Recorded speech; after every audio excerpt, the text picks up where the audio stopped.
It's been a fun day, John. It's been a fun... Happy Valentine's Day. Happy Valentine's Day. Nothing says Happy Valentine's Day like having Browns and Steelers fans fight in your mentions, and then it turns into a race fight. But we're here. Welcome to Lunchtime, Noah Hiles. John Bozeka. And we've got an interesting show. It's on something that's going on right now in the sports world, and mainly in my Twitter mentions. It's about Myles Garrett.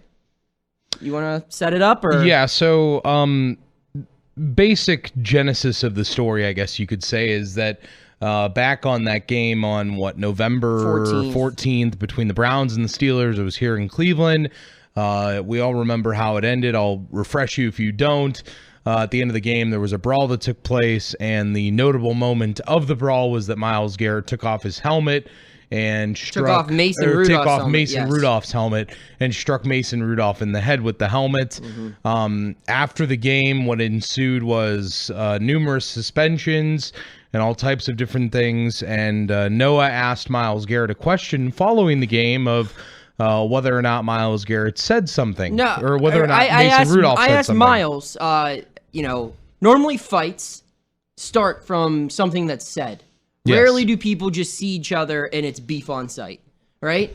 So I said, did Mason say something that started that fight? And he replied, he had no comment and said, I need to watch the film or whatever. And then a week later, it got leaked that Mason allegedly called him the N-word, and now he's doubling down on that claim in an interview that released last night with Mina Kimes from ESPN. And I watched the interview, and he talked about why he didn't want that out and whatever, and he explained how it was leaked from the NFL, and he didn't want to justify his actions because he said his actions were indefensible. Sure.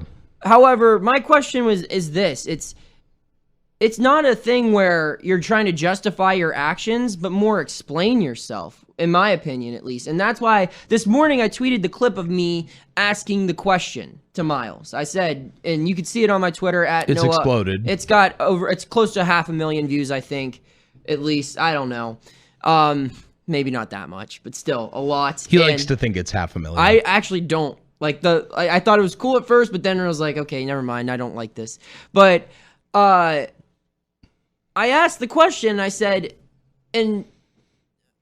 why wouldn't he just say it then? And I get that he said he didn't want to try to justify his actions, but you could have at least, I think, explaining it would have changed the entire narrative on this story. And he said he didn't want to make it a race story, but now he's talking about it again. And again, that's his prerogative. I'm not judging him either way on that, but I'm just saying, why not just say it right after what happens? And I think that people would have had a clearer understanding as to what happened, and people probably he would have avoided this image, at least in the public eye, of being painted as this villain for many people. I mean, there were many people the next day just slandering what was a good name. He had a pretty good reputation. I know he had some dirty hits in the past, but overall, he was a well-liked player, and this is something that really changed how a lot of the public perceived him.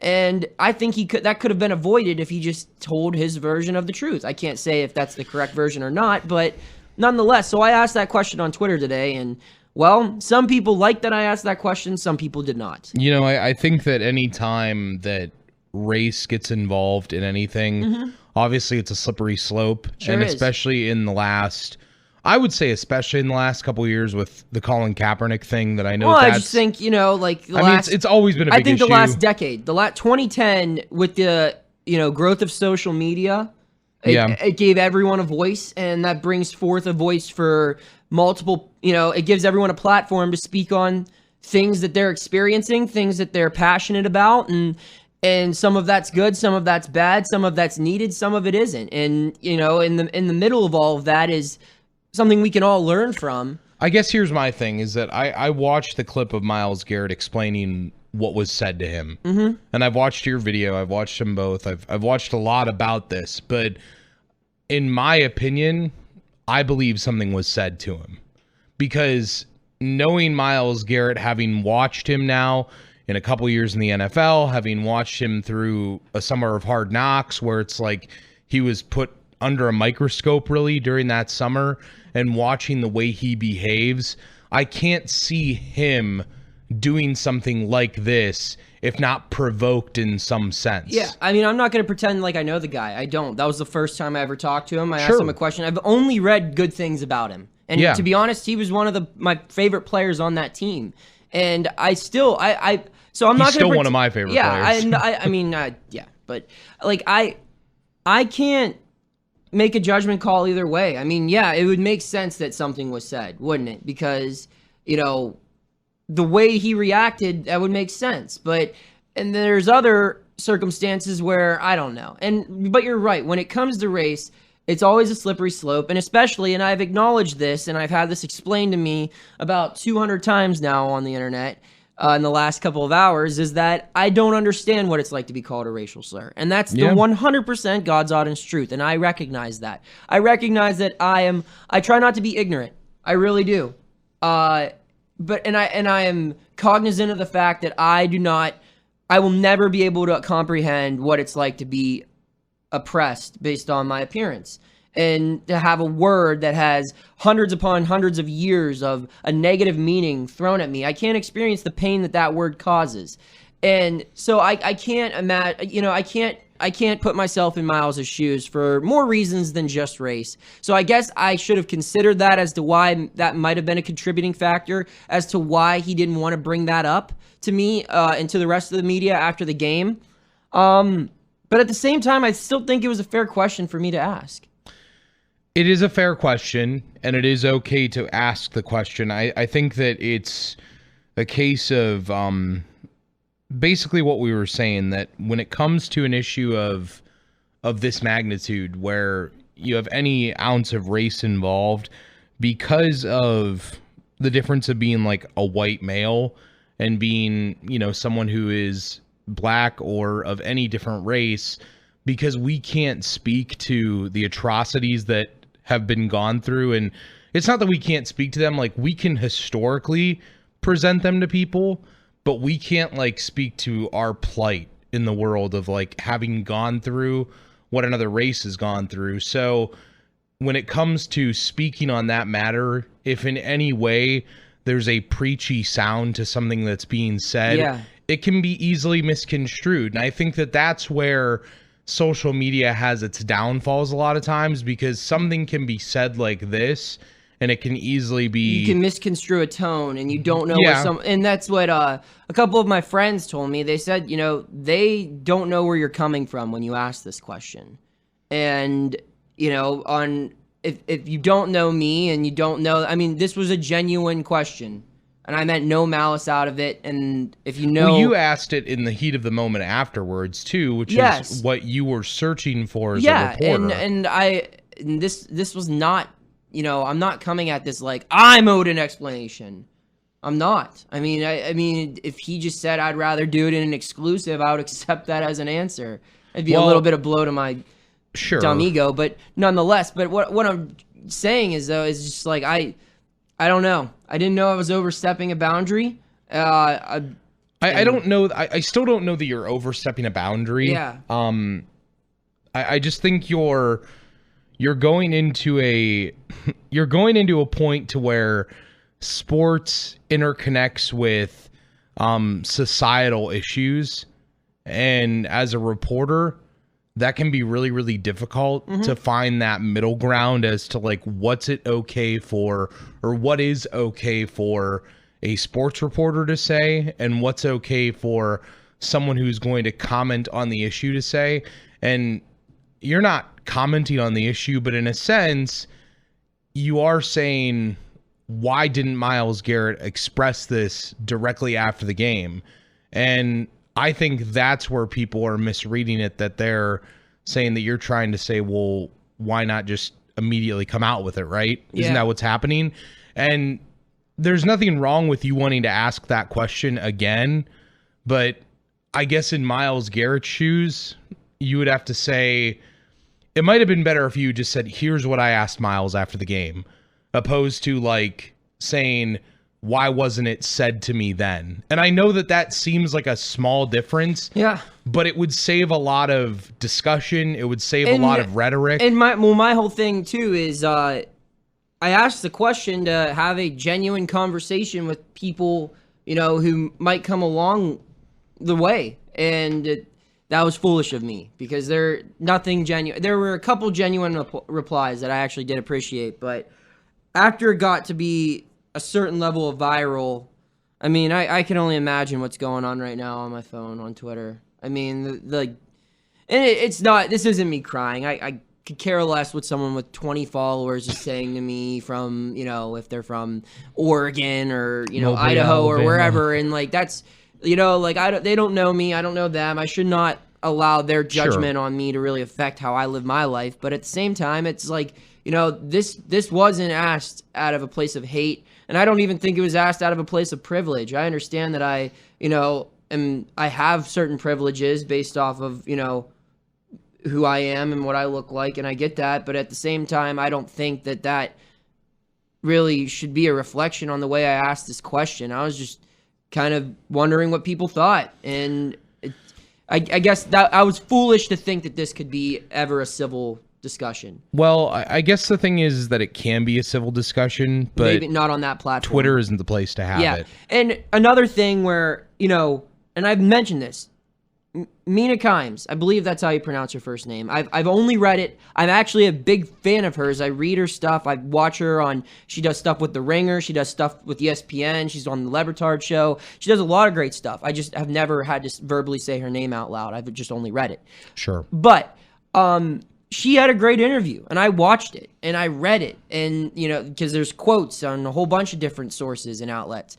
And she did kind of cover this, but I'm kind of saying, Myles said, well, I didn't want to make it about a race thing and this and that, and it was leaked out of confidence or whatever.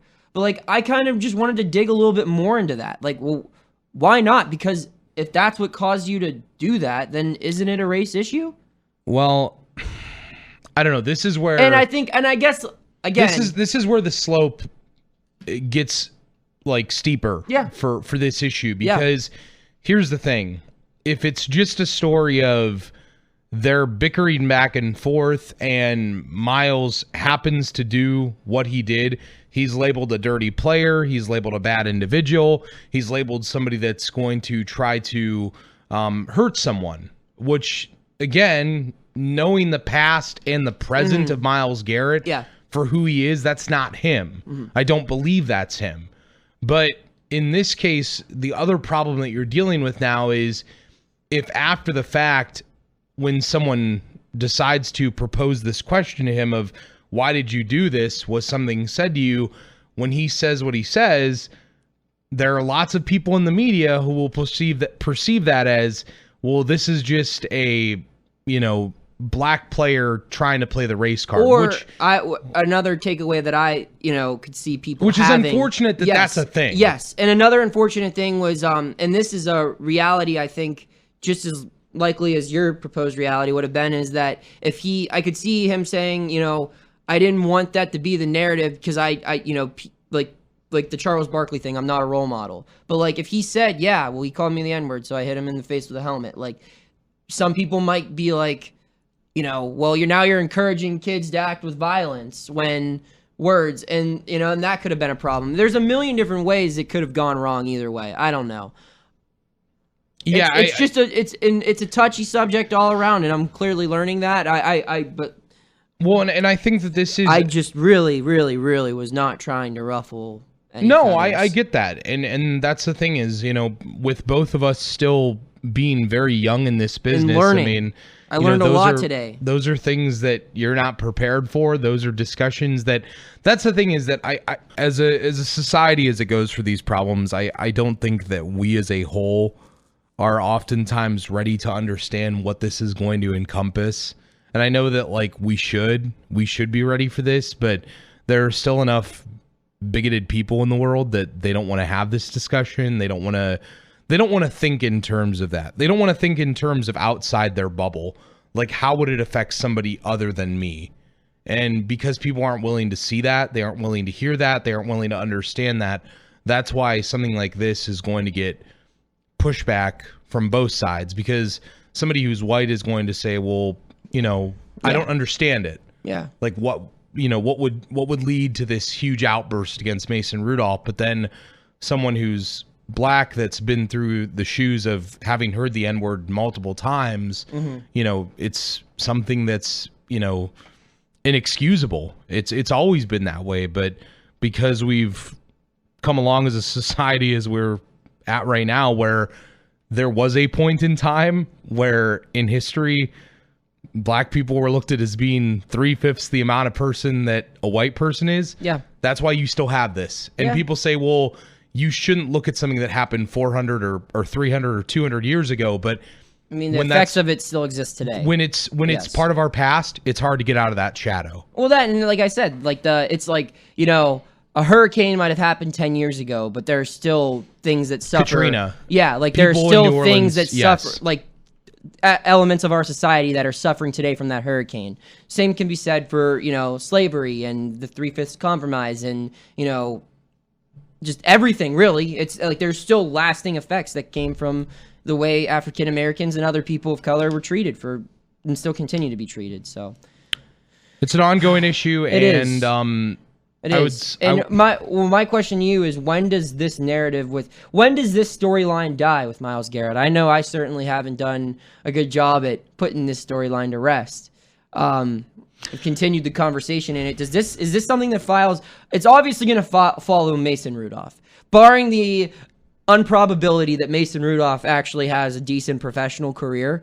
If he goes somewhere else and becomes a starter, then yeah, he might be able to escape it a little bit. But more likely than not, this is going to be what he's best known for. Yeah, I would say so. But Myles is a different case because, he has a very good chance. He's 24, 25 years old. He's going to play for another 8-9 years and play at a very high level during a majority of those years.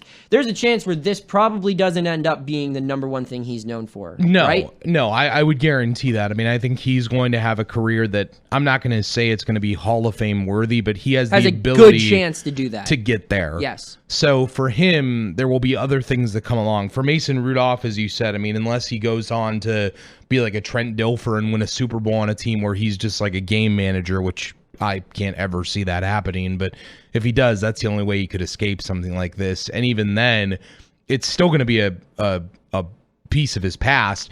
Here's the thing that's tough for Myles Garrett is that as last year was going along and those hits were coming along that were saying that he was dirty, which if you really watch them, some of them are dirty, some of them aren't. Mm-hmm. It's a case of he's also trying to run from the image that's put out there a lot that, well, he's a thug type player. He's this, he's that. So for Myles Garrett, this may have been a long time coming of trying to run from stuff like this that perceives him in a bad light. When he hit him over the head with the helmet, that just added to a narrative that people were building that Myles Garrett is a dirty player. Yeah. So, if you're Myles, as I said, I believe him that Mason Rudolph said something to him.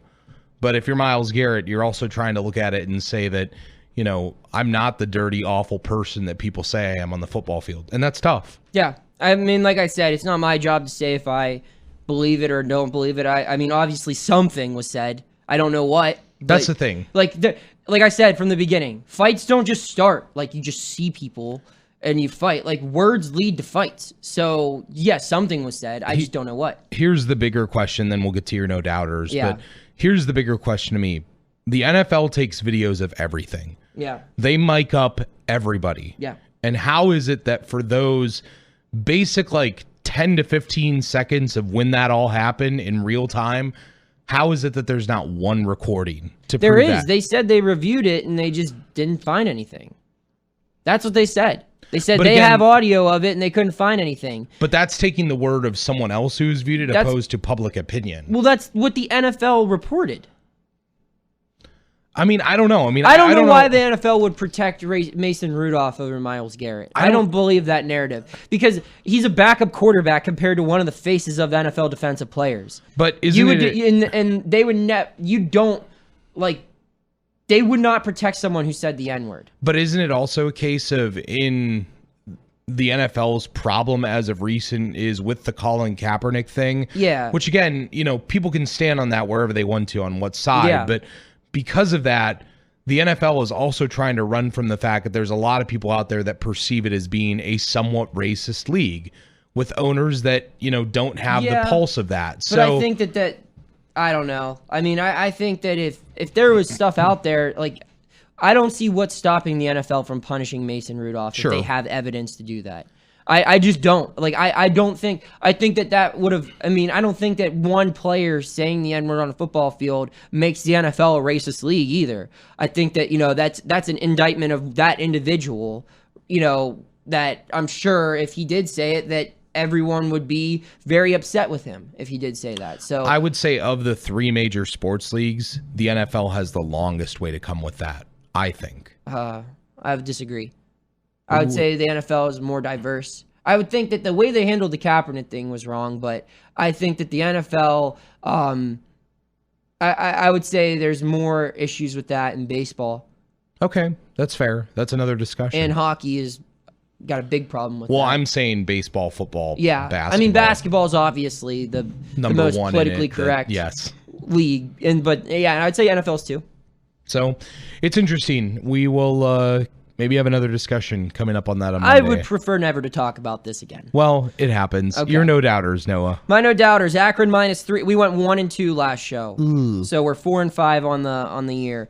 Akron -3, Rangers +130 money line, New York Rangers, and Rider University. We're going with Rider +5. Those are my no doubters. Take them to the bank. We'll see you on Monday. I'm Noah Hiles. John Bozeka. Thanks for listening.